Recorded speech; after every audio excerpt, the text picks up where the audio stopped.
but I guess they don't do that for the White House, but it's essentially a wetland. And when it rains, you're in trouble. The water can go up to 3 to 4 inches over their shoes. That's not a good feeling for who was Prince Charles, who will be here next couple of weeks, is King Charles, who's a great guy. We don't want him to sit in a pool of water. And they've been wanting this for 150 years, and we're building it, and it's covered perfectly. What's not covered perfectly is the fact that the judge said we need congressional approval. Many things have been built in the White House. They haven't gotten congressional approval, especially when the money is being not put up by the taxpayer. The taxpayer's not putting up a dime. This building was necessary for many years by the fact that I've built many ballrooms and I built many things and I know how to build. I'm not building the Federal Reserve where the guy's spending $4 billion for a tiny little building. $4 billion for the Federal Reserve building. That contractor is going to be one of the richest men anywhere in the world after he finishes the Federal Reserve. The man is totally incompetent. Jerome Powell is totally incompetent, and he's got to get out of office pretty fast. When a sitting president tears down part of the White House without congressional approval and then stands in front of reporters arguing a judge's stop order does not apply to him, you are not watching a construction dispute. You are watching someone who does not believe the rules apply to him. The East Wing is gone, demolished. In its place, cranes are building a 90,000-square-foot ballroom, Greco-Roman columns, bulletproof glass 45 feet high, bomb shelters, a hospital, funded by billionaire donors whose names and contribution amounts remain secret from the American public. The project is estimated between $300 and $400 million. Judge Richard Leon, a Republican appointee, just ruled it illegal without congressional authorization. Trump's response at the same press conference? Attack Jerome Powell for the Federal Reserve's renovation running over budget. The same Trump who has directed his DOJ to open a criminal investigation into Powell, not for corruption, but for his testimony to Congress about that renovation. One standard for institutions he wants to control. No standard at all for himself. Well, we'll appeal that, but it's not, I don't know, it's basically, I mean, I wrote a part of his opinion, but basically he's saying I need congressional approval. And he's so wrong. This is being financed privately. It's a donation that's being given by companies, very rich people, so that for 150 years they've wanted a ballroom here. We're going to have the finest ballroom, I believe, anywhere in the world. And he said, we need congressional approval. Well, they don't get congressional approval from the White House. When they do things, they don't, especially when we didn't ask for any tax money. We have no taxes. This is taxpayer-free. We have no taxpayer putting up 10 cents. And I see right here, I just wrote it out, he said, we need congressional approval. Well, we built many things at the White House over the years. They don't get congressional approval when they build in the White House. It's totally separate. And especially when it's a donation. I mean, the ballroom is a donation. It's gotten great reviews. People love it. And presidents for 150 years have wanted this ballroom to be built because when we have President Xi or other presidents or prime ministers coming, we don't have a big room. We have the East Room, which is very small. And he said we need congressional approval. He also said, but this is positive for us, I'm allowed, meaning we are allowed to continue building as necessary to, let's see, what is that? To cover the safety and security of the White House and its grounds. So it says here very carefully, the safety and security have to be protected in the White House grounds. Well, that's what we're doing because everything's bulletproof glass, etc. The argument Trump made with those handwritten notes is legally creative and factually hollow. Judge Leon reviewed classified national security materials specifically before writing his exemption.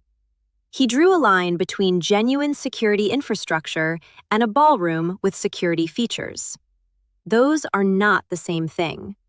You cannot turn a banquet hall into a classified installation by putting bulletproof windows in it. But the security argument serves a second purpose.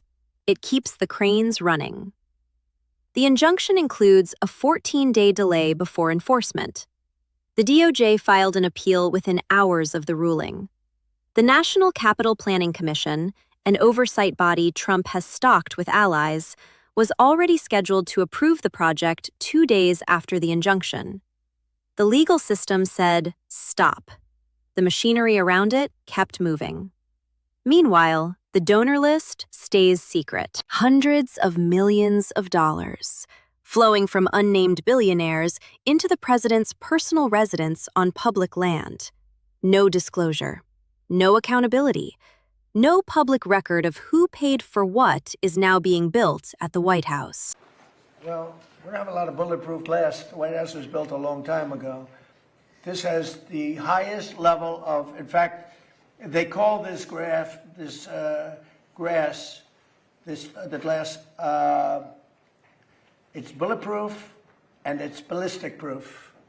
It's very thick, it's like that. And it's going 45 feet high, and every window is covered, every door is covered. The roof is drone-proof. We have secure air handling systems. You know, bad things happen in the air if you have bad people. We have bio-defense all over. We have secure telecommunications and communications all over. We have bomb shelters that we're building. We have a hospital and very major medical facilities that we're building. We have all of these things. So that's called, I'm allowed to continue building as necessary. So think of that, for the safety of the president. So we have all these things. So on that, we're okay. Where he's totally wrong, and he made, a statement that's fine, but I'll give you an example. You have right here, $300 to $400 million, depending on finishes. If I use very expensive marble, if I use very expensive wall coatings, if I could bring it up to 400. Otherwise, we're right now ahead of schedule, we're under budget. But depending on finishes, from 300 to 400. Rich people, rich companies, big companies. Trump said those words with the pride of a man describing excellent character references. But those words are the story. The White House does not belong to Donald Trump. It belongs to every American, regardless of their net worth. When undisclosed billionaires fund a permanent structural transformation of that building, a transformation that demolished an entire wing of American history, the public has an absolute right to know who wrote the checks and what they expected in return. This is not a theoretical concern. Trump has simultaneously pushed his DOJ to criminally investigate the Federal Reserve Chair for running a building renovation over budget. Powell pushed back publicly, saying the investigation is designed to pressure the Fed into lowering interest rates on the president's command. That is the template. Prosecute institutions that resist, reward donors who give. The Ballroom makes that template physical. It is built in marble and bulletproof glass, and paid for by people whose names we are not allowed to know. The judge called Trump the steward, not the owner, of the White House. That phrase matters. Stewards are accountable. Owners do what they want. This president is acting like an owner. But basically, he's saying, I need congressional approval. And he's so wrong. This is being financed privately. It's a donation that's being given by companies, very rich people, so that for 150 years they've wanted a ballroom here. We're going to have the finest ballroom, I believe, anywhere in the world. And he said, we need congressional approval. Well, they don't get congressional approval from the White House. When they do things, they don't, especially when we didn't ask for any tax money. We have no tax. This is taxpayer-free. We have no taxpayer putting up 10 cents. And I see right here, I just wrote it out, he said, we need congressional approval. Well, we built many things at the White House over the years. They don't get congressional approval when they build in the White House. It's totally separate. And especially when it's a donation. I mean, private funding does not exempt public property from public law. That is what the judge ruled. That is what the law has always said. But Trump's argument has a seductive logic to it. If no taxpayer money is involved, why should Congress have a say? Here is why. Because the White House is not a private building. Because whoever funds its transformation gains influence over an American institution that belongs to all of us. And because the moment we accept that a president can bypass Congress by outsourcing the cost to unnamed donors, we have handed the keys to that institution to whoever writes the biggest check. We do not know who those people are. We know they are rich. We know Trump called them people that you all know. We know the White House has refused to release the full donor list. We know the East Wing, a piece of American history, is already gone. What comes next is an appeal.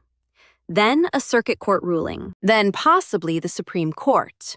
A court that has already shown a willingness to expand presidential power in ways previous courts never did. If that court sides with Trump, the precedent is not just about a ballroom. It is about whether any future president can reshape any public institution using private money without asking Congress for permission. Judge Leon said the president is the steward of the White House, not its owner. Whether that distinction survives what comes next is the real question. Stay informed, subscribe, share this video, and ask the question this administration does not want asked. Who paid for this, and what do they want?